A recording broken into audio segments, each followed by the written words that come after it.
That's what I like about you.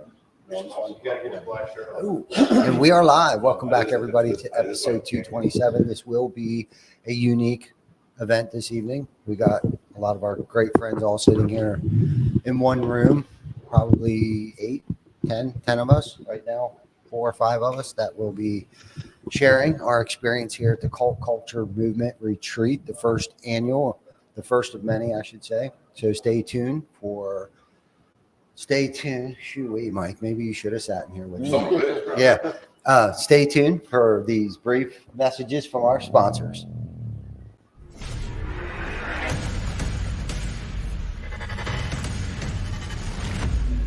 TC Backer. Roofing, siding, windows, gutters, solar. Roofing, siding, windows, gutters, solar. TC Backer.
Is your lead flow down? Whether you're a company owner, office staff, salesperson, or installer, you're a roofing rock star. We help you get more leads with custom SEO, Google Ads, and a pro website.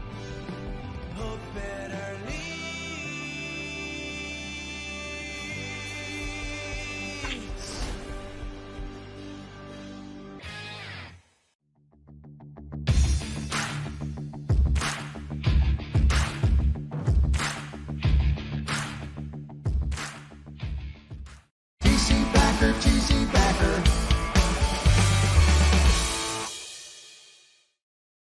My garage, I think, was somewhere. We're back. What up? What's going on, guys? We're live. Thank you for everybody for tuning in. If you haven't liked, loved, subscribed, shared, please do that once we're finished with this show. But tonight is going to be a unique show. I'm sitting here with my good friends. I did say that plural. I do have more than one friend, I think. Rick Winkle to my right, Tim Brown to my left, Jack Ryan, and yours truly. Yours truly. Yeah, yours Just truly. call me yours truly. Yeah. I think my head's a little soft from all that water. Yep. I think I'm starting to be able to say your last name. Say it. Oberum? Nope. Fuck. Nope. Oberum. All right, Just keep practicing. What is yours? It's here. It's exactly how it's spelled. try it. Oberembt. Oberum. Oberemt. Oberemt. Yep. There you go. Okay. Cool. Got it. I think I just got it too. Eric Overman. Yo, Last time I heard it. I think we decided that you can't say it due to your accent. I Yeah. prefer Erica. Yeah, Erico is fine. I had a license plate that said Erico for like 15 years that my grandpa got me, Right. and I wouldn't get rid of it. Yeah, until I changed it to the authentic one I don't that blame I you. have now.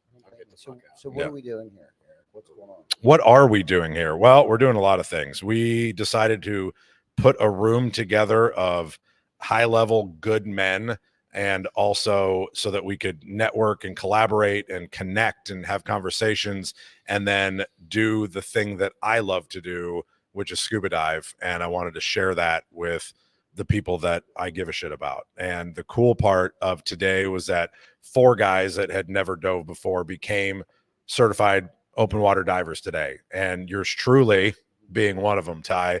I said it before, but like, I'm super proud of all you guys for doing that. As somebody that, and Rick's here, and Rick's been diving since he was sperm, and like, so he's been diving for 87 years. But to be able to see new guys like take something up and then get out of the water and see some amazing things, and after a couple of days get so much more comfortable and overcoming those fears that they had in the beginning, whether it was drowning, with you, or it was, Tim with the mask thing and breathing, and I don't know what fears you had, but like, just to overcome those things together as a group and not alone, I think has power, right? And that was what I was trying to facilitate here. And I think it's been just to see the guys go from, like you're saying, the fear and everything. Yeah. And then now they're confident. I mean, we're going again tomorrow, and these guys are ready to go. Yes. They're ready to do anything that we do.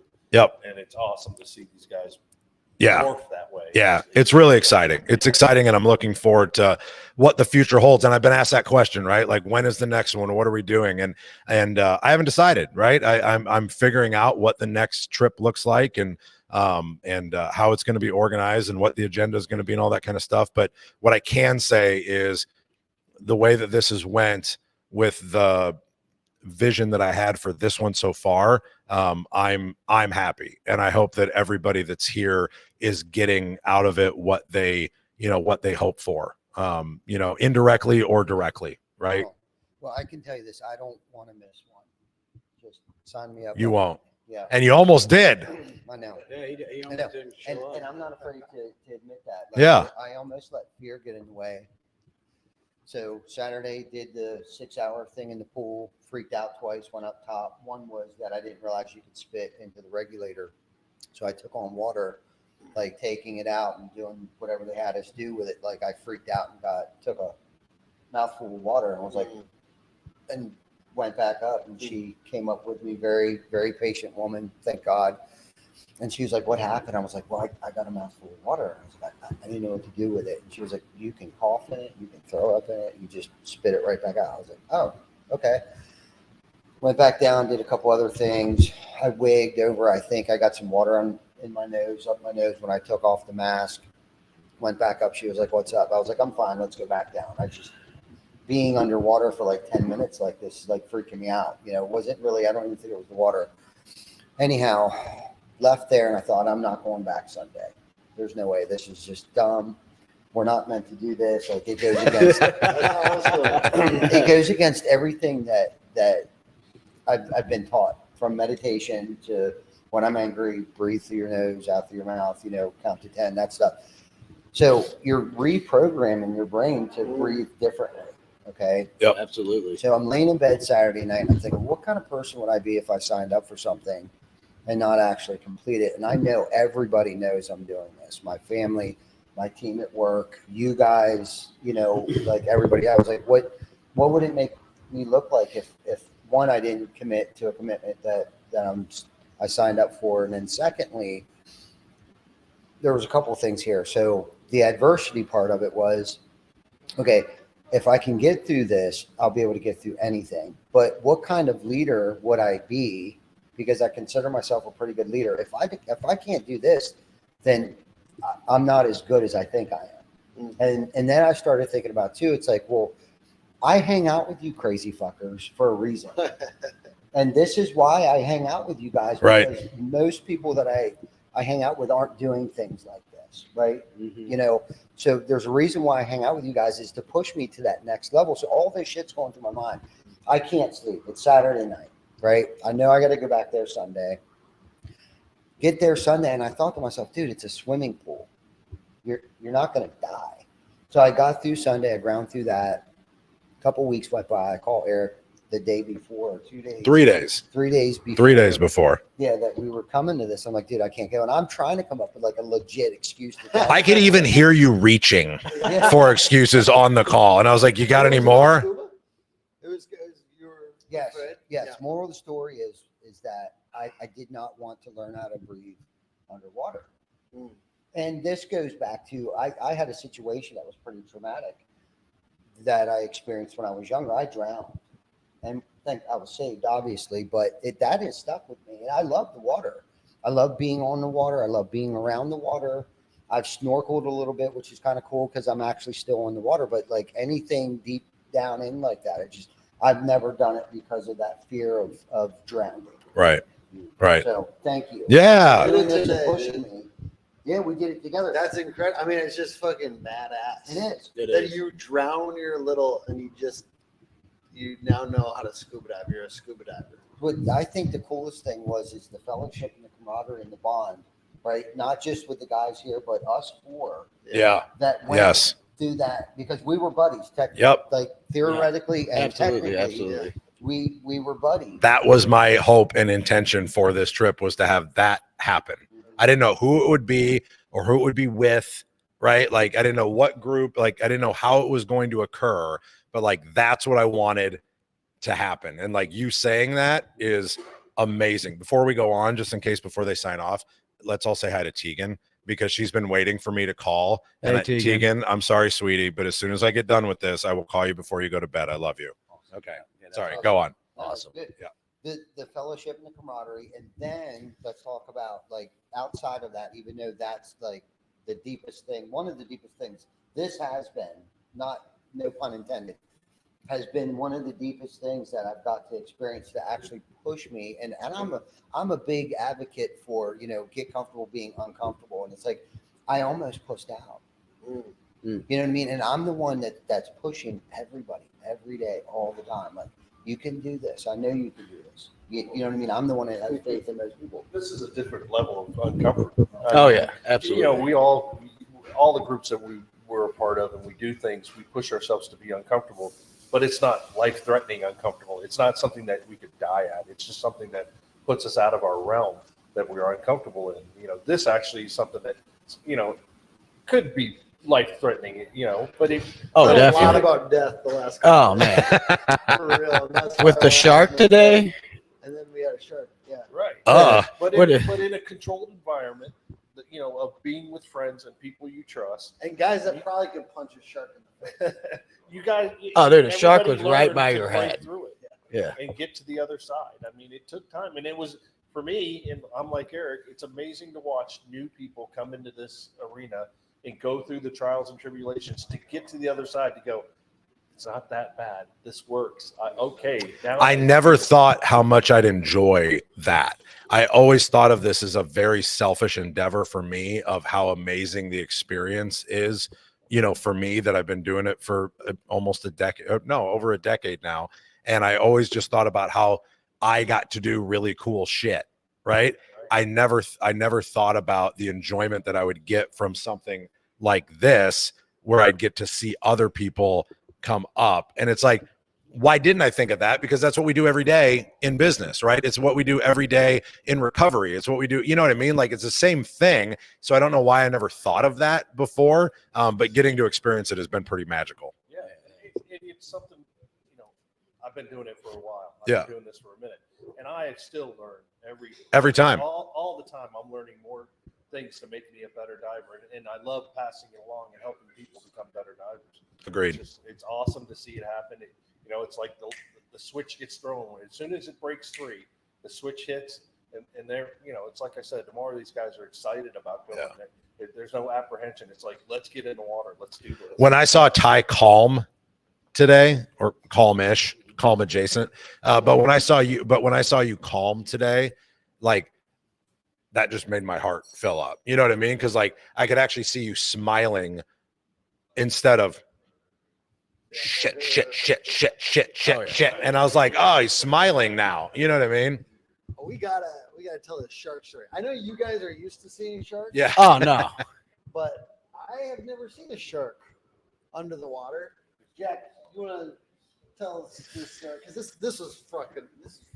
So first, I want to fucking say, crazy. Tim, you did an amazing Oh, job thanks, bro. overcoming your fear doing the mass stuff. I mean, that's fantastic that you were able to get back in the water today and finish and get certified. So congrats to you, brother. Yes, thank you. So we were You calm performing. down, man. Yeah. You're a calming presence. That's underrated. So we're down there doing our exercises. The guy's banging on his thing and then doing this. I had no idea what this meant. Oh yeah, that's I sharp. had no idea what this meant. So I'm like, what is this guy doing? And then all of a sudden I turn around and the shark is literally right there in Tim's face. Like it was more closer to Tim and me. And I was like, yeah, I'm lucky it's not near me. Was it really that close to me? Well, I mean, it's a shark, so I probably imagined that it was I thought closer like than what it probably was. 30 Right, feet away. right. But it circled around us. So I was like, the instructor was trying to explain what was going on, and I couldn't have any of that. I was How big do you guys think the shark was? It's like, 6 foot. You think 6 feet? Was it? Yeah. 6.5. Yeah, Yeah. yeah. Okay. Yeah. But did you guys just have one? I just saw the one. Oh yeah, we had 3 or 4 like follow us for a while and like around us, like like and kept going. Yeah. So have you ever had that happen? Oh yeah. Okay, so you guys are used to this. This was like literally, I was like, first of all, well, I'll just basically I'm under there trying to get these skills and I'm already weirdly anxious. And I just thought to myself, like, I almost had to make it into like imagination. Like I had to be like, that's Absolutely. just fake. Absolutely, I absolutely. had to go into that's just fake. Yeah. Because I couldn't take another thing. So I just said that's like just a fucking figment of It's my not real. Yeah. It's not real. Yeah. It's not real. It's a dream. What blew my mind was just going deep, and then all of a sudden you guys took me through a cave or a hole, and I was like, Yeah. I couldn't explain or describe how I felt down there. I didn't know I was going to feel like that. Yeah. I'm just so grateful that I was invited to this trip, Yeah. and I had the opportunity to start a goal, which take the pool, take the test, and then fly down here, because I almost didn't come because of all the storms we had and the new process we were developing. But I'm so glad that I came, because getting closer to you, I've gotten closer to every guy here to network with, and it's just an amazing feeling. I mean, I got grateful. If you don't have- tons of gratefulness yeah. too right now. And I mean, like, it's been an amazing trip. Food's been really good. Shout out to Ernie. Yeah. Oh, absolutely. Ernie's Kitchen. You guys should come on the next one. But also, like, I don't know. I was eating that food dinner. I'm like, oh my god. I just had like literally like I can say I'm grateful. and stuff Yeah. Like that, but like just that like overwhelming sense of gratefulness. Definitely the beautiful. What do you call it? Caves or underneath the coral? No, they're just swim throughs. Swim throughs. Yeah. Under coral. Yeah. And it felt like it's the weirdest part for me as a first-time diver, the tight spaces, but feeling like starting to feel control of like the breath. Yeah. A little bit and to go down a little bit. Yeah. It felt like powerful to be able to go into these tight spaces, like really tight. No, they were tight. Yeah, a couple of them are tight. That was cool, man. Yeah. That was very cool. It was and I'm good. like, I got like, oh man, it feels like definitely a little bit of no, it was majestic. thank you to the Yeah. higher power and whatnot, because I feel like just a lot of very cool things, like the relationship stuff, The coolest part of today was that we weren't supposed to go there. okay. Right. So that was the coolest part of today, was because where we went today was like my favorite 2 dive sites, like anywhere, and specifically definitely here, my favorite 2 places to go, like on the entire island. But we weren't supposed to go there. We were supposed to go around the other corner and take the regular boat that we normally take to go somewhere else. And the weather dictated that we couldn't do that. And thank God we have the amazing crew and staff that are helping us down here, who are my family and friends. And they were like, we're going to figure it out. And they went and got another dive company to give us a boat to be able to go out east, right? Which gave us the ability to go to those places today, right? And not that wherever we would have went wouldn't have been amazing as well, right?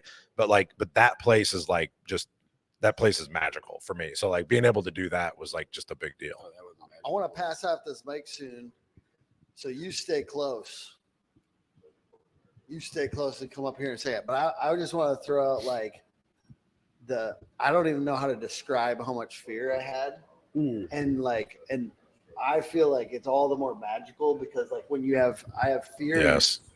And I wasn't like being irresponsible of pushing through, but like just knowing that we're capable of doing that. Many people have done this before, etc. And then to see the shark, and I feels like it's story, man. It's a badass story. Oh yeah. And like life, what is it? It's just so much better when we get these badass stories, and experiences. Badass people too. Badass people, badass stories, and like being able to, experiences kind of change you. And I know that I'm a noob here on this particular thing, scuba diving, but like I feel changed. Yeah. Oh, And I absolutely. feel really, really grateful to honestly, the instructor. The Yeah. instructor stayed with me. I was trying to go back up, and Fantastic he guy. held me, and he said, "Dude," like essentially he didn't say it because he's underwater, but he's like basically like, "Dude, you're gonna be all right. Yeah. Just breathe." And I slowed down, and then I'm just so happy that he didn't let me go back up. So here's my question to all the guys that got certified today is after you're done, you've got your open water card, you can go back, take classes, get better, learn more, whatever. But will you now want to do this again? Oh, absolutely. I'm gonna see after. I'm definitely excited about Tomorrow? for sure. Yeah. And I think they'll probably solidify it. I Yep. think the tests. I think it's the tests. The tests are hard, You don't know, but that, they're meant to be hard, Yeah, right? Like supposed they're be meant to be so that hard You don't. because It's your life. diving's easy. It's your life on the Right? line. That's why they're Yeah, hard. like diving's easy, right? But now you have the training so that if something happens, did you see George fucking with Jamie at the end? No. He was just walking up to him and he ripped his fucking mask off Yeah. and just swam away. And then he knocked his fucking regulator out of his mouth. Oh my Yeah, God. yeah, like that's just what they do, right? Because Oh they're just my having fun, God. but they fall back on the training immediately and they know exactly what to do because it was hard. Mhm. So then when you're actually doing it, Yeah. it's easy, Yeah, if that makes sense. absolutely. I just want to say I do think that hardness made it even cooler when I hit. Yeah. I'm gonna tap you in. How was that breath work this morning?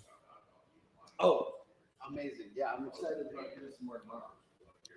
Oh, my foot's falling asleep. I call him David Daniel. Who, what? All right, we'll introduce the new guys. So, all right, let's let David sit down. So we've got sitting here now, we've got Damon. Is it Founts? Fonts. Okay. Oh, is it French? Yes. Is it? No. No. Okay. It sounds French now. You go to Target. Super glad that you're here. I'm excited for you to come out tomorrow. We had a little case of the C6. And so we tapped out today, and we're just going to be honest about that. But I'm super glad that you actually did, because now you're going to be able to come back full strength and finish strong tomorrow. I'm super, super excited for you to Yeah, come would out. not have expected that. Nah, for a guy that owns a boat. I wouldn't say that it's been a difficult thing for me to come on an adventure like this, or, or go out and scuba dive, or go out and get on boats or motorcycles, whatever it is, high intensity experiences, and to be a part of the group and to share myself openly and be vulnerable with men that I don't know is probably the bigger challenge for me. There you go. Yeah. So coming to this event and meeting new people, and then having to say, when I don't feel comfortable going out and being sick on a boat twice in the same day to a gentleman who I respect and who's out there and who's doing it. And I missed being with the guys. I was one of the newbies. I was one of the few that were coming to get their certification here and get my open water, and God willing, tomorrow that will work. But I missed being there with the team, missing out on that energy and being together as a group. I ended up having a great interaction with other men here. Yep. Got a chance to spend time with some of the other guys that were back here, and then open up to Mike and really share some, intimate, real, pretty genuine sides of myself that I wouldn't have gotten if I hadn't gotten sick yesterday. So right. To know what the plan is all the time, I went with my gut. Yep. And you got exactly what you needed today. Right. And I fucking love that. Yeah. I love that. And then our next guest, we have Woody Casey. Woody, what's cool about this is, like, we didn't know each other.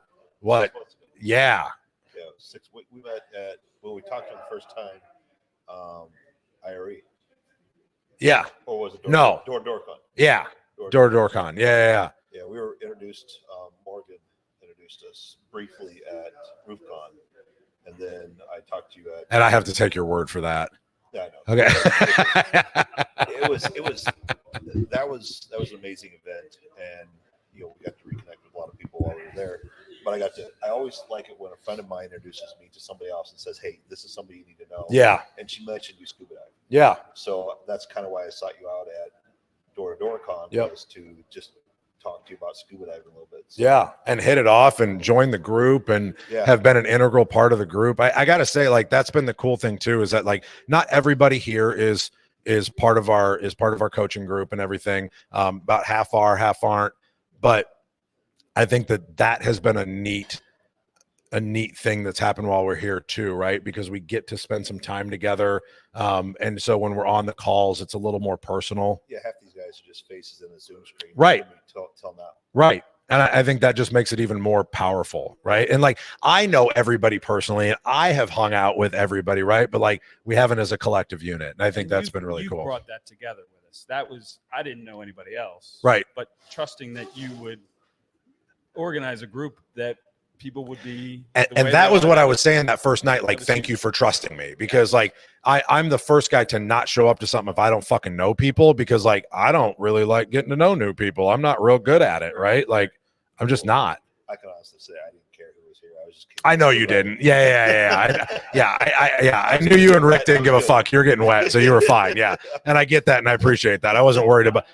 I wasn't worried about you too, but yeah, but I think that part of it's been really neat, and I appreciate that. Like that means a lot to me. And David, Daniel, everybody, like David, I'm super proud of you just being here. And I know that you had some health stuff that made it so that you couldn't do the dive, and even though you did all the classes and everything, right? Like you passed and whatever, but like you still showed up because you wanted to be able to connect with other people. And that was really powerful to me, because like I wouldn't have been pissed at you at all if you'd have been like, dude, I'm out, whatever. I'm super grateful that you did take the leap and showed up and said, you know what, I'm going to show up and I'm going to get out of it exactly what I need to get out of it. Right. And you have done that. Right. 100%. And we still got another day and another night. Right. Oh, yeah. But you have done that. And I commend you for that. Like, that's awesome, man. Thank you. Yeah. I just really appreciated all the camaraderie we've had here, and getting to know Joe. Met him on an airplane, or met him on the plane there in Fort Lauderdale, and we flew down together, instantly hit it off. Found out we have connections that we didn't even know. Right. And it's just amazing every time I go to one of these events or one of these, but on how tight knit of a circle. Yeah. This is how we grow. Well, right. And you ended up chasing stingrays in the ocean as it was today anyway. Yeah, I took a walk just to kind of clear my mind and kind of just unwind and just forget about everything. And well, yeah, walked up, seen 3 stingrays, sea turtle, got a couple, what do you call it? One of them big old shells. Conch shells. Yeah, I found a couple of nice conch shells and souvenirs to bring home. But I've had an awesome time, and looking forward to tomorrow. Going out on a boat, whether I'm diving or not, I'm going to support my brothers. Love that. This has been amazing. Who else? What do you want to do? I think that's where do you want to go? It's your show. I mean, how did I become the host here? I got my own show. I think Woody just wanted to dive. I don't think he really gives a fuck about anybody. So I'm in a roofing business adjacent. We're not in the right. roofing industry, but I've grown in the roofing community since we started dealing with roofing companies about 6 years ago. I've had quite an amazing journey. Just the camaraderie. I get more support, and I've talked to friends of mine in the roofing industry. I get more support, more love from guys that I barely met in the roofing industry than guys I've known for almost 30 years in my own industry. So, if somebody says, hey, you want to go do something roofing related, I'm in, because every industry has its good people and its bad people. And I have been very blessed in the roofing industry that I have met the caliber of people that I get to surround myself with inside the industry. So, and when somebody introduces me to somebody, you know, I'm a relationship guy, 100%. and I'm one of those that look, I'll glob on, you know, I'll be clingy. Hey, you want to take me where you're going to go? I'll go with you. You know, I don't care if it's a first time for you and a first time for me. I'll go with you. I'm not going to do it by myself, but I'll go with somebody. So you invite me to do this. You know, I was blown away. You know, and I hope I bring value to For sure. me being here. But even if I don't, I like Rick said, watching these young guys, young in the scuba sport, Yeah. come in and getting a chance to tell about my experiences. I've been scuba diving for a long time, and I've been all over the world, and I've been very blessed to where the places I've been, and being able to share some of the amazing wonders and give these guys stuff to look forward to. Stuff to, hey, look, these are places you won't hear from or hear about unless you're in a scuba, you know, environment. And you know, the things that you can see that's underwater that you'll never ever see in a picture book. You're never going to see it on TV, but you can get there. There's history. There's so much life underwater that even in an aquarium you don't see it all. And the colors and the animals, you know, the fish that are down there, it's so different when you're in their environment. In their environment. Yep. I was just going to say that. Walking through an aquarium. Yep. So. Very well said. Yep. Yeah, that was good because Eric, you made a comment the other day, like something about like getting close to God. And that was something that went through my mind today. I got out and Brad Whitlock, my GAF TM, he's the one that gave me the hookup where to get my certification. And he's into it. But you made, I said to him, I texted him, you know, I never felt so close to God down there. I mean, is that because you thought you were going to die, or? It may have had something to do with that because I prayed a lot. Coming home, Lord. I really did. I prayed a lot today. But, you know, and he said, he made the comment, like, when you're down there, like, nothing else matters. Right. No matter, like, what stress in your life or adversity, like, you're solely focused on, like, what's going on down there. Yep. You know, whether you're checking on your buddy behind you, like, where are they at? Or, you know, there's fish coming and there's cool shit on the ground and there's cool shit growing on the wall and stuff like that. And we were going through those, you know, those little trails through the coral reefs and stuff like that. Like there was nothing else going through my mind. Nothing. Because there can't be. Right. Right. There can't be. Like, you need to shut it off. You're focused in the moment. Yeah. You know, it's one of those few times in your life where you can be completely in a moment. Yeah. You're not worried about what's going on land. You're not worrying about what's going on at work. You're not worrying about any of that shit. Now, you might get up off the boat and I watch everybody and everybody goes and grabs their fucking phone. And, you know, like, we should actually make a rule tomorrow that nobody can bring their fucking phone on the boat, right? Or leave them in the cars. But you don't have the time to worry about any of that shit when you're down there, because you have to be focusing on exactly what you're doing. And it puts you in a different state of mind that I think is extremely valuable. And if we can harness that, right? If we can harness that and bring that back to our real life, right? And be able to be self-aware enough to implement that into our real life on occasion, imagine the growth that you can have then as well, right? And be like, oh, let's just imagine I'm scuba diving. Like, I can do it then. Why can't I fucking do it now? Right, like to put yourself in, like, I don't know if it's like a Zen state or whatever that is, but to learn how to remove all those things that are going, like you said, apply this in our daily lives, right? Like, so when I go back to work on Monday, if I can put myself back in that place, right, and block out, I think we talked a little bit about this last night, being able to, like, Joe Huffman was talking about Huffman, what do I call him? Huffman. Like, maybe that's the accent again. Could be. Okay. I never know. Oberon. Oh, we aren't even gonna. I'm never.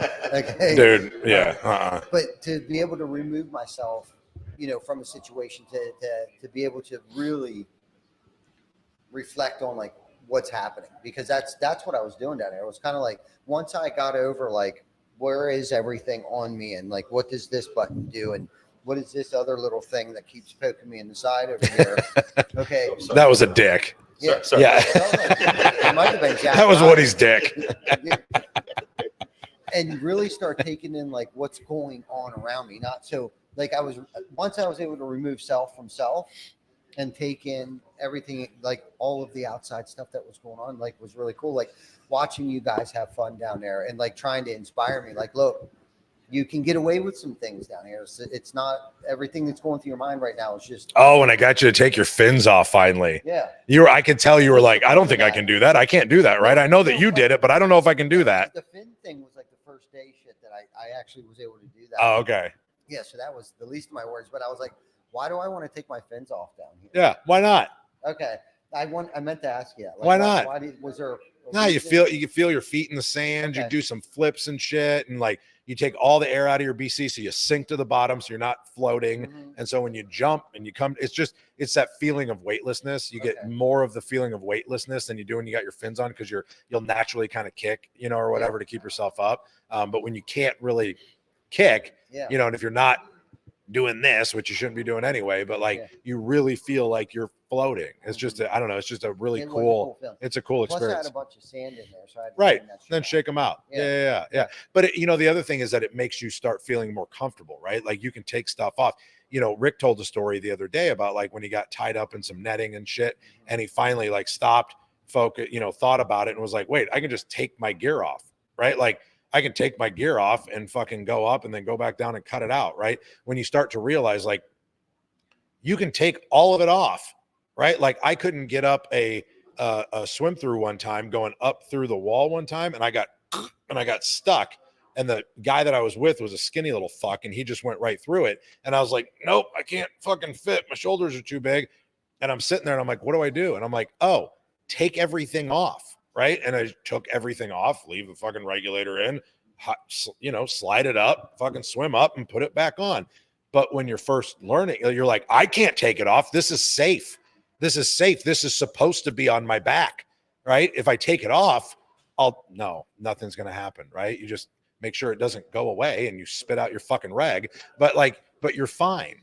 Right. And I think that's part of it too, is like getting comfortable with that. Right. Getting comfortable moving stuff around and like being okay with that, because then it makes the experience even that much better, I think. Rick, tell us a little more about that story. The story that I was telling. I'm going to go call Tegan so somebody can real jump quick, in. The story I was telling was, in all my years of diving, the only time I've really gotten into what I would consider a life-threatening situation was in 10 feet of water, believe it or not. I was in the Keys. We were diving. We were doing lobster diving. And needless to say, we were working a channel. And in channels, you get a lot of debris and stuff. So needless to say, there was a crab trap line, 1/4-inch rope that got tangled around my reg set behind my back. And, all of a sudden, you're stuck. You can't move. You're like, what's going on? Okay. So then, I'm going to break it. So I'm fighting with all my might to try to break it. Well, needless to say, I couldn't break it. And the whole crux of the whole thing was I was breaking rules. I was down to 200 pounds of air. So I was bingo on air. I'm fighting. I'm panicking. I'm tied up in something. I can't get loose. And I just start panicking, trying to jerk myself loose. And finally it just clicked. Take it off. You're in 10 feet of water. Take it off. And let, who cares? Leave the gear there. Never come back and get it if you had to. But, I took it off, went up to the top, breathed, looked down, saw what was going on, went back down, untangled it in 2 seconds, grabbed it, pulled my stuff up, and swam back to the boat. But it just goes to show you that, you've got to be in the moment of what you're doing. You got to realize what you're dealing with. And, there's not a lot of stuff in diving unless you're doing, technical diving, cave diving, and deep water diving and stuff like that. In recreational diving, there's not a lot of stuff that we can't fix easily underwater, and it's just think your way through it. I like I said, I've been diving for a long time and I've never had equipment failure, knock on wood, ever. So, the equipment's safe. It's only gotten safer. The computers are great. It's really a great sport for people to get into, So what did you want to get out of this?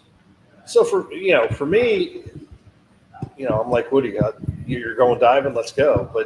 But also the amazing thing is, because I'm in several different groups in the roofing thing, and I've been a business owner now for 15 years. I've been in business, in construction for 30 years. I'm in a family business. For me as an owner, it gets stale. You got no one you can really talk to about business. My wife's in my business, so I do talk to her. I love her very much.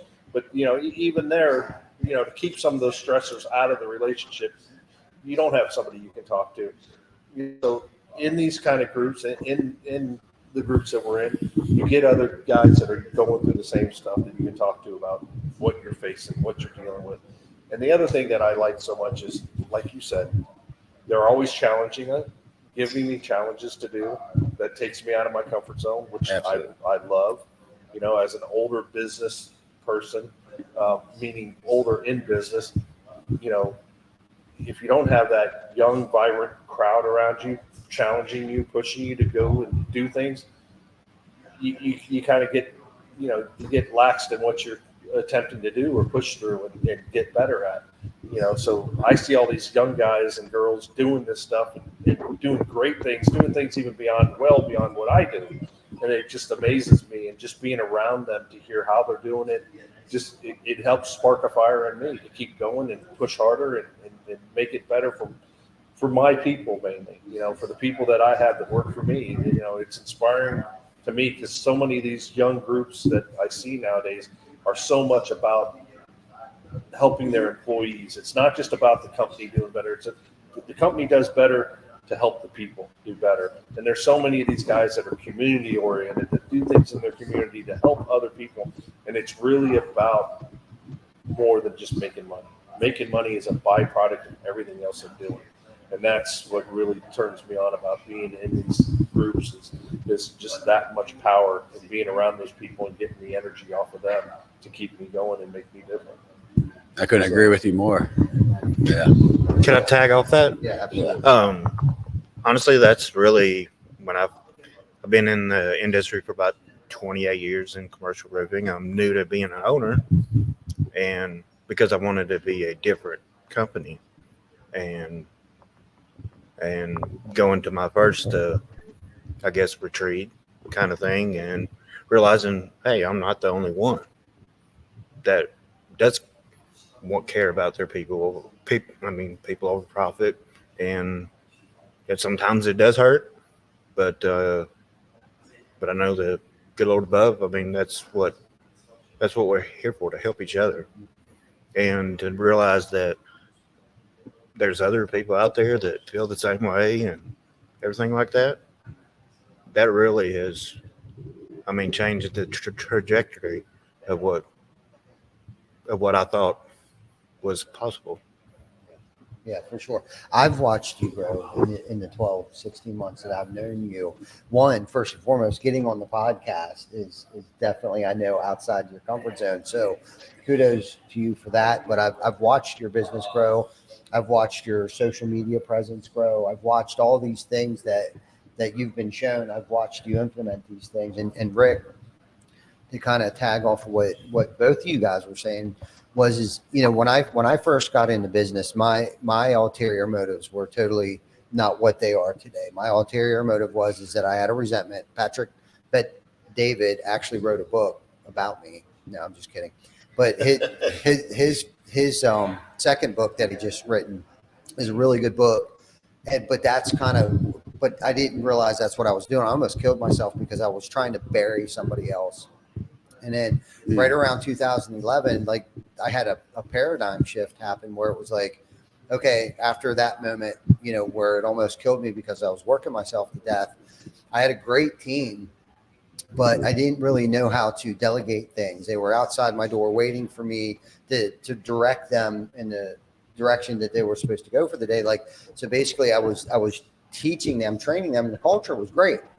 It just wasn't the culture that I have today and the things that I've learned because of hanging out with guys like you and attending the Revolt retreat, hanging out with Erico. I met him 7 years ago, watching, Claudio do his thing and listening to him and being inspired by him. And Tim Brown, it's like these people that I started to gravitate towards started to really open my eyes to how to really level up and not just level me up. I'm coming here so I can take this back home and not just implement it in my life, but I can show my other team, because I know some of our team members are watching this and they're watching me. Like, hopefully I'm inspiring them, and plus now they're gaining faith in me. So if the shit starts to hit the fan, they're like, well, we've already seen him go through a lot of things, right? So why can't we push through this too? But to be able to empower other people. And I think that was the one key ingredient early on for me is that I didn't know how to empower other people and delegate tasks to them and give them ownership in things, and giving them opportunities to create not just a job for them, but a career, right? Like, this isn't a stepping stone job. This is a job. This is a career that you come to. You got 401k, you got, health insurance, paid time off, all these things. And like I said, back in 2011, I had a decision to make. Am I going to keep 1099s or am I going to go W-2? Well, we decided to go W-2. And the reason why we did that was because it's unemployment insurance and workers' comp insurance. I thought, man, if anybody got injured, hey, they'll be taken care of. God forbid I have to lay somebody off. They're going to be taken care of. Next mission was health insurance. I thought, how cool would it be if we could provide health insurance for people? So I shared that with the group. I was like, look, guys, if we can hit these markers, right? If we can hit every single one of these KPIs, we'll be able to get health insurance in here. We all work together collaboratively. Like, if we hit this mark, man, we'll get it. Okay. Got that. Got health insurance. Things got better. More people. I started to attract better quality of people, especially by going W-2. Right. I thought it was going to be the worst thing ever. I thought it was going to be the worst thing for them. Nobody was going to want to do this. Well, they liked it. They were paying their own taxes. Some of them owed taxes. It's like, hey, just let us take that burden off your chest. Gave them health insurance. And then the next milestone of my career was as a 401k. I thought, how cool would it be if we were in business long enough, by the grace of God, that somebody would be able to retire from here, like a good career, 6-figure career, whether it be sales, whether it be administration, whether it be whatever it is, right? Because they're creating their own destiny. I'm giving them that right? Years later, we started to hear about things like KPIs and getting real granular, how KPIs can create other KPIs for other departments and things like that, but how they all cohesively work together. And then we created core values. My first core values was just words on the wall. Okay. Today, it's a full sentence, like fulfilling your fidelity. I have paragraphs describing exactly what fulfilling your fidelity means. Okay. So now what I've done is I've created these set of rules that basically, as long as you stay within these set of rules, I don't give a shit what decision you make. As long as it stays within us, if it doesn't injure us, doesn't injure you, distribution, manufacturing, our community. That limited the exposure, the liability, right? Like, minimize the mistakes that could be made. Now, I'm not saying we can't make mistakes, because this can go down a whole nother rabbit hole, that we've created a why atmosphere. My whole entire childhood, I was told to shut the fuck up, shut the fuck up, shut the fuck. I couldn't ask why. Shut up, be quiet. School, all through school, I was afraid to raise my hand. So we've created what's called a why atmosphere. We want you to ask why, right? And we also need you to make mistakes. Without mistakes, you can't get seasons. You can't gain that experience. God knows I've made tons of mistakes. And without those mistakes, I wouldn't be where I'm at today. So we've created a why atmosphere and room for error. And it's like, okay, what did we learn from this? What happened? And stay about 2.3 seconds in the issue, and then the rest of it's solution. Okay, now that just created another SOP. That just created another KPI. Thank you for growing the business. Yeah. About the why, having a why availability for people to ask why. When you've been in business a long time, because I run a 52-year company that's been around for 52 years. When they ask why to me, it makes me think, why? Why are we doing it that way? Why aren't we doing it differently? Because after you do something for so long, you just do it that way. You cut the end off the ham because grandma cut the end off the ham. You don't ask why. So it's great to have people challenge what you're doing, because it's going to make you better, because you're evolving with what's happening in society. You're evolving with what's happening in the industry, and to get challenged it is a good thing. I mean, for me, it is, and that's part of the thing. Having that why in there is letting me not only answer them, but it lets me figure out really why are we doing it that way, to get a better outcome for the company. So, Yeah, because we can't see around all the corners. Yeah. Right. We need to surround ourselves around people that are much smarter than us in certain aspects of the business or Yes. things that I don't have time. I need to know that the ball is still moving down the court when my back's turned. When we're here deep sea diving, I have to make sure that decisions are being made, that I trust the decisions that are being made. Hell, there's meetings that are being held on a daily basis that I don't even know about in my own company today. And to be able to let go of that much control, that is when we started to grow. When I let go, the moment I started to let go, we started to just explode. You know what I mean? But vetting those people, right? And I heard Mike and a bunch of other people talk about this for years. Is our core values, we hire based upon them and we fire based upon them. I really don't give a shit what you know. Who are you as an individual, a human being, and what is your goal in life, and how can we get you there? That's what we hire based upon. Yes, we need people that are skilled in certain aspects of things like CFOs and COOs, CEOs, and people that have been there and have done that can bring something to the table, but they also have to live by the core values. Yeah. As a new business owner, you're absolutely right. Like I almost didn't come here because I thought I had to run the whole team. In the past couple of weeks, I've hired a consultant to come in. I thought we were doing good because we're pulling in a couple million already at the beginning of the month. And then she came in and completely changed my world. Like I didn't have certain departments that I needed to have. I didn't have certain people in the position. It was just me and 3 other people. Now I have a sales manager. I have a bookkeeper now, and I have a office manager now that runs the office. So for me to be here, it was very hard to get here, like you were saying. So it's been great to be able to call them and check on them, and everything's running smooth. It makes me feel really good as a owner putting in that work the last couple of weeks. Even coming here today is just a little, scary, getting down here and just relieving all that duty to someone else besides yourself. So I am just very much appreciated to be around you guys. Me too. Yeah. And you're fighting the battles. Yeah. On a daily basis. You're doing the best you can, and you're doing good, and you're doing good. But it's hard to reset your mind to go, but we can do better. It's hard to challenge yourself to do better, and bringing in a consultant is to help you do better. Oh, absolutely. Because they can see things that you don't even think about in your own business. Your business inside and out, but a second set of eyes looking at it can open the doors to who knows what. So it's always interesting that no matter how hard we put our efforts into getting our business to where we get it, it can be better, and we just have to be open to let that happen. Yeah, I would have never done that if I wouldn't have joined Revolt and then meeting you guys and running into Eric and then joining this men's group here.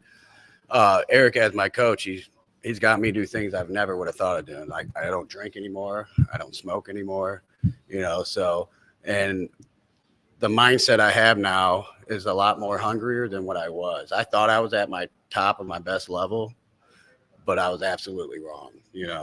Being here with you guys shows me that you guys hold me accountable for my actions. Eric will always call me out, for when I say some dumb shit on the phone or when we're going through our session. So I enjoy being called out because my whole life I just did everything that I wanted. I was always right. I never had that mindset to where just, sit back, listen, take advice. I always had the advice, you know what I mean? I was always the guy that would always try to one up and do that. So, these past couple of years has just been a complete world change to me, so. No doubt. What do you? My biggest thing that I've struggled with is control.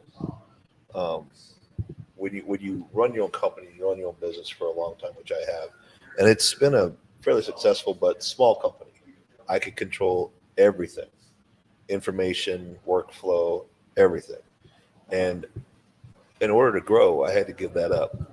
And that's my biggest problem, and people around me know that. So the last few years, I have worked really, really hard not to be into the day-to-day, to let the team that I have deal with 90% of the stuff that's out there, which gives me the freedom to come do this. But we're in a growth period in our company right now, and the biggest thing that I've always struggled with is sales. I'm not a sales guy. I'll never be a door-to-door guy. I'll never be a walk up to people and talk about my stuff. If you're interested, great. I can talk to you. But for me to sell it, it's not my strength. And this year, my motto for this year was to be comfortable being uncomfortable. So this year, I went to Door Con. I joined Sam Taggart's circle. I've hired a sales manager. I have pushed myself. I even went out doors with the guys we just hired. Spent half a day with them doing it. I knocked the very first door, and she came to the door and pointed really nicely at her no soliciting sign. So it was a failure for me, but it was a good learning experience for them. But I did it because I wanted to show them I could. Because I've never asked anybody in my business to ever do anything I couldn't do myself. And this is the year that I'm struggling to hire people to do something I'm not good at. So that's, for me, it's that and learning to, like Ty said, to be comfortable being uncomfortable. Absolutely. So that's why coming around you guys and being a part of groups like this, I do a lot more learning than I do giving. You know, I come to these because I get to sit around and watch all you successful people, and I get to take notes and learn and pick brains. And even though I'm not in the same industry, there's a lot of business in business. And running my business and running a business, your business, you know, everybody deals with hiring, firing, core values. We didn't have core values until a couple of years ago. I got that from a roofing company about core values. I didn't know I needed to have core values. I never thought about it before, but it makes a difference. You know, in my industry, I've been in my industry almost 30 years, 29 years now, and we do paintless dairy repair. So we travel all the United States. I've been in foreign countries working, but it's amazing to me that the guys that are the closest guys to me in relationships in my business are guys who are similar to me, who have the same values as I do. You know, we work hard because we don't spend our time in bars. We rarely ever drink. We're not out partying every night like we were 30 years ago. It's you work, you go back to your room, you go to bed, you get up good again. 7 days a week for months on end, because we want to go home. You know, we want a home life. We want that outside value, not just the business value. And I'm rambling, so somebody else can take over because I'll keep talking. I just want to piggyback just real quick. Well, I had second thoughts on, because right now we've had an amazing second quarter and we're busy as we can be, but I didn't. And I had one of my key employees basically come up to me and basically put his arm on me, pray for me on the safe travels, everything we're doing. And I said, hey, all you're going to do is bring back more knowledge to give us. Go out there, have fun, learn, and bring it back. So, how many times you been hit by lightning? Only 3.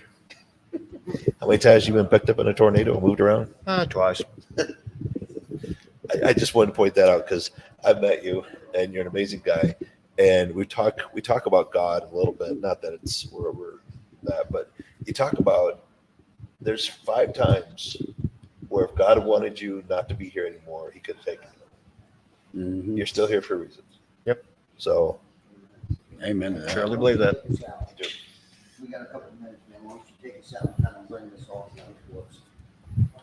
Like, I've looked under the hoods of a lot of companies, and I think what so many people miss is like the highlight reel of social media and the highlight reel of the events and the gross revenue flexes. And when you get around real people doing real stuff, you realize everybody's struggling with the same shit you're struggling with. You realize everybody has the same fears. Everybody has the same doubts. Everybody understands the power of core values or the lack thereof. And, you know, I lost a little bit of the fear of taking on bigger clients because over the years, like, everybody deals with the same shit. It's the same process, it's the same challenges, the same issues.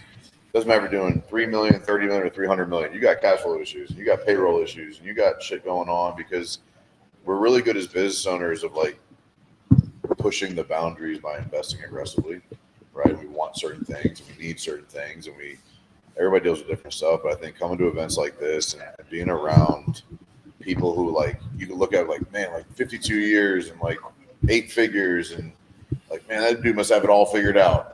Like he must have it easy. When I get there, you know, that almost that really ugly mindset. Like when I get there, everything will be easier. When I get that client, when I hit 10 million, when I get that higher, once that shows up, like this fabricated future destination of that's when everything will get easier. And then the problem with that is you'll get there. It won't be easier. And then you'll be, I must be doing something wrong. And you start to devalue yourself. You start to tear yourself down. You start to beat yourself up as if you are the problem because I don't have it as easy as I thought you had it. Like you, like, oh man, like it must be so easy to do a podcast. Fuck you, bro. Like doing podcasts is hard. And so I think just getting around people and realizing like hearing somebody you look up to struggle with the same things you struggle with helps reassure you that you're on the right path. You know, some of the best lessons I've heard at events is hearing that I am actually doing everything right. Like I am actually doing a good job and it is actually supposed to be hard. And, you know, that's some of the most reassuring and some of the most fruitful conversations I've had is with people like saying things that they did to become successful. And I can say, I'm doing that. And which means that I can be more patient. I can settle into the groove. I can settle into the momentum and it's okay. And so I think more people need to get around people they look up to because they'd realize they're not as far behind as they think they are. And I think they get some confidence that they're doing some good things to stay the course. I think when you get to a lot of these events, you get around people like celebrating the wrong things. You tend to believe you're doing something wrong and then you pivot. Or you try something different, like that different thing. And you don't give something a chance to actually work. You know, it takes a long time. Like I tell everybody, it's going to take longer, cost more, and be harder than you could possibly imagine. And so if you can't imagine it and it gets harder than you thought it was going to be, then you pivot. And like that's when it really gets hard because you're constantly starting over and you're constantly starting new things and you're getting excited about the new fancy thing. And then you realize, oh, this one got hard too. So let me pivot again. And like that just becomes this never ending cycle of implement, analyze, implement, analyze, implement, analyze, implement, analyze. You're never actually adjusting it to be better for you. And it wears your ass out, man. It absolutely does. And I see so many people, you can see it at events, like you've seen it. Like I know we all have like that sunken eye, defeated, low energy, depressed, anxious, lost, hopeless, because like they just don't know what to do next because they keep thinking they have to do something different. Just stick to the damn game plan, man. I've been doing the same thing the same way on the same mission for 6 years. Like literally, like people talk about like I've been doing the same thing the same way with the same intention, with the same purpose, the same excitement for 6 years. And I'm just like finally getting a leadership team in place. And like, I mean, like it takes time, it takes money, it takes heartache, it takes pain, it takes lost revenue, it takes lost relationships, it takes separation from yourself. You have to become like a part of you needs to die to accomplish that next thing. And like that's the part that no one sees. No one's going to see what I went through behind closed doors. No one see what you went through, what all of us went through to accomplish what we have. No one sees that part. They see the celebrations, they see the excitement, they see the accolades, they see the revenue, they see the new trucks that someone else just got on their 5th SBA loan. Like they don't know it. They just think that everybody's got it figured out and they don't. And if more people just settle into their own fucking game plan and just accepted that it's going to be fucking hard and don't give up and don't pivot and don't change and just stay consistent. Don't add all the other extra fucking services because man, solar be easier than roofing. Fuck you. Like, right? Like, man, those solar guys got it figured out. No, they don't. No, they don't. And it's just, I feel like my heart hurts for small business owners who struggle not recognizing and giving themselves credit for the things they are doing well. Like, my heart hurts for those guys because I see it and they feel so lost and hopeless and alone and like a failure to their family, a failure to their business, a failure to their employees. And like, that'll kill them, man. Like legit, that'll kill them.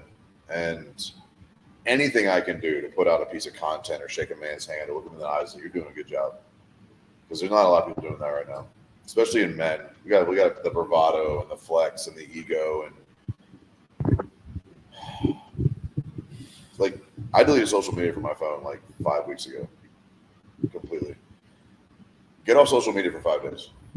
Like don't scroll. Give it 5 days. I challenge you, and then you'll realize how much you actually have going on for yourself. Because all the comparative analysis goes away. And like honestly, then you get back on, it's like you just know it's a bunch of bullshit. And like I told you a week or two ago, he was like, "Can you share?" I can't remember how we got there. Like, can you look at this? I'm like, I can't. Like, I literally deleted it from my phone and blocked it from my browser. I like social media is a tool for me, and I can do it from my computer as a business tool. And like, I don't give a fuck what anybody else is doing because like I'm winning my way, at my speed, at my risk analysis, at my comfort zone. Like I'm just far enough outside my comfort zone. Like I would challenge anybody to come look at me and tell me I can be doing it better. I would challenge anybody. And same for anybody here. Like you're doing it your way for your reason. Like when people say that like my business is different. No, your market's not different. Your business ain't different. What you want from your business is different. The only thing that makes one business different from another is what the leader wants from it. It's a fucking machine. Solve a problem for $1, get paid, move on to the next problem solved. That's what we do for business. Your market ain't different, your clients ain't different, your product ain't different, your service ain't different, your people ain't different. The only thing that's different is what you want from it as a leader. Because all business is a machine to spit out an outcome. When you figure that out, if the outcome's the only thing that matters, living the life you want, like paying yourself and like providing for yourself and like that's all the business is. It's input and an output. Problem solving for outcome. You'd fire people faster.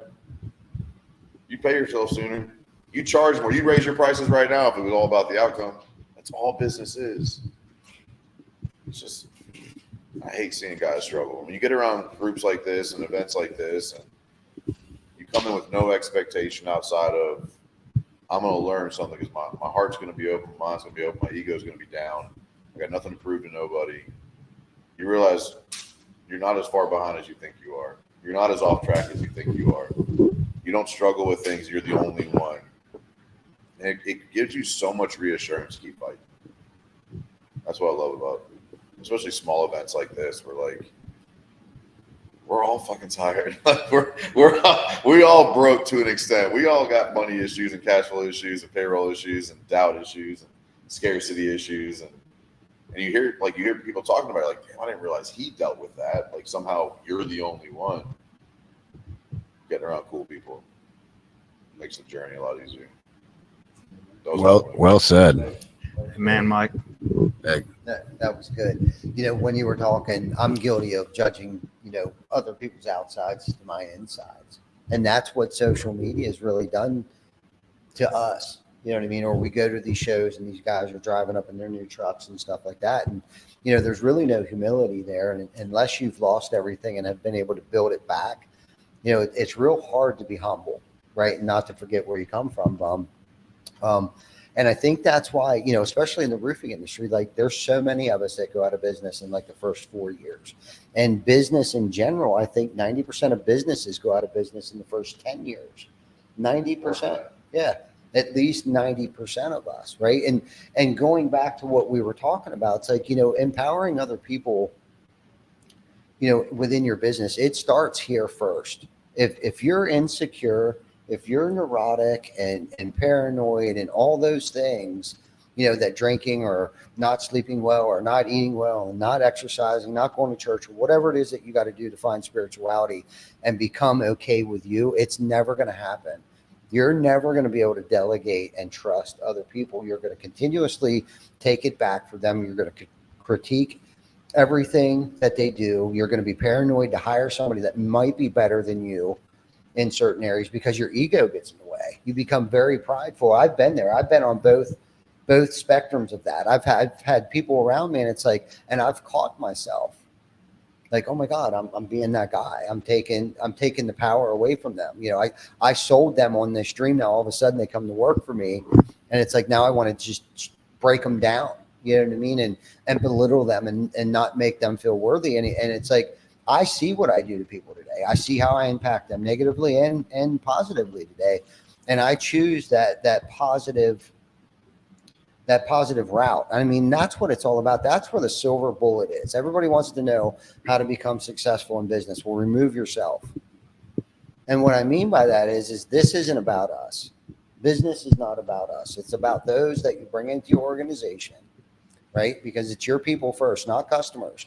The customer's not always right. Okay. And I ran business that way. I've had my people go through shit over having horrible clients. Our people come first, right? And when our people come first, it seems like the culture itself, we attract good people, right? We very rarely do we have to recruit. Like there's a waiting list, not arrogantly, but it doesn't take us much time to be able to recruit good people at our organization. People want to come work for us. They see what we have going on. They see our community events, and it's about impacting your local communities, not just your team, but your team building big events for your local communities. And if you want to do something big, you can't do it by yourself. You got to create an army of people, right? Yep. That you can go out and actually impact your local communities, right? And we impact, not just the company, not just the community, but the industry, our distribution, and our manufacturing. How we conduct business today. We have to leave this better than the way we found it. I know when I got into the roofing industry 30 some years ago, like there was a bad name for us. And this is why I gravitated to it. I'm guilty of it. I had nowhere else I could go. Nobody else would hire me. Right. But over time of, trials and tribulations and ebbs and flows and being treated poorly by working for somebody else and, watching my parents go through their business, because business is business. My family's owned a restaurant bar for 41 years. So I grew up in that. My dad is a carpenter secondarily. And that's where I got hopefully my mechanical skills from. But I've watched them, I've worked for, and I just did the exact opposite. I didn't want to be treated the way that I was treated when I worked for other people, and I think that was probably one of the hardest and biggest lessons that I've learned for myself I wanted to treat people better than the way that I was treated. I wanted this to be a career. I wanted this to be an opportunity to change people's lives, and not just theirs, but their families' lives. And when you look at it like that, remove yourself from it and look just a little bit further than this and bring them on as your responsibility. Now, every single person that comes in your organization is now your responsibility. Not just them, but their wife or their husband, their children, their grandchildren are now your responsibility. And when you have that as a motivational factor, failure is not an option. It is not an option. This goes way beyond me, way beyond my own family. And I've taken that to the other extreme too, where I've put my own family in jeopardy because I've looked out for other people so much too. So you got to watch that aspect of it too. And Mike's right, man. There's things that I still struggle with, whether it's insecurity, financial things, because I'm not a gambler, but I do gamble in business. I invest very aggressively. I do have long-term investments, but I also I like that here and now too, and we'll push money over here. I'll invest heavy over there. I'm still learning too. I didn't get a bachelor's degree in finances. I didn't graduate, from Harvard or anything like that. So going back to surrounding ourselves around groups of people like this, bringing people into our organization that are smarter than us. And Joe, I know that you can wrap this up for us. We're putting it on. Hey, Joe, we're putting it on you right now. Tie this all together for us here, man. To what we were just talking about? All of it. I don't have a lot to add. Give it to You Mike. guys said it. You guys said it spot on. It was perfect. It was. Truly, I completely agree with what you're saying, as far as that danger of coming in and feeling like as soon as I get to here, that was 15 years of my life, thinking as soon as I get this, it's going to be easy and it's going to be good. Yeah. So I applaud you. I agree with everything you're saying and yours. So go on. No, it's Good good stuff. podcast. Jumped in right at the end. I wish I had more to add, but you guys nailed it. Okay. So You brought Well, you look sexy sitting there. So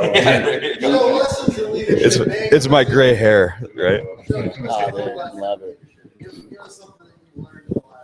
Is it like Joe do? In leadership, all right. I wish I could say more, but what you mentioned about being, I see it a lot in other people, just exactly what you described with leaders of all levels, owners all the way down, letting their insecurities drive them to squash really talented people. And I think that that's one weakness that I have never really had for whatever reason. I just don't care and have always strove to work with the absolute most talented people. It actually has consistently made me feel better when somehow this insanely intelligent person like somehow come to chose to work with me. Like, what the fuck? You know what I mean? Why is this person working with me right now? He is clearly more intelligent. That actually made me feel good. I've never really questioned it. I have wondered, but I've never questioned it. I've just taken it and been grateful for it. And I don't know. that's where, yeah, that's all I've really done. Yeah. We have to be smart enough to know that we need to surround ourselves around smarter people. Oh, There you go. There you go. That's a That's piece why. of advice. You know where it came from? I saw a guy say one time, business is easy. All you got to do is hire people that are smarter and better looking than you. There you go. And I saw that one. I got this fucking licked. No doubt. Well, thank you everybody for participating in this. Eric, thank you for hosting this. Amen to that. Actually, we get a round of applause for Eric and this freaking absolutely. epic beat right here. Hell yes, Oh. man. Fantastic. Absolutely.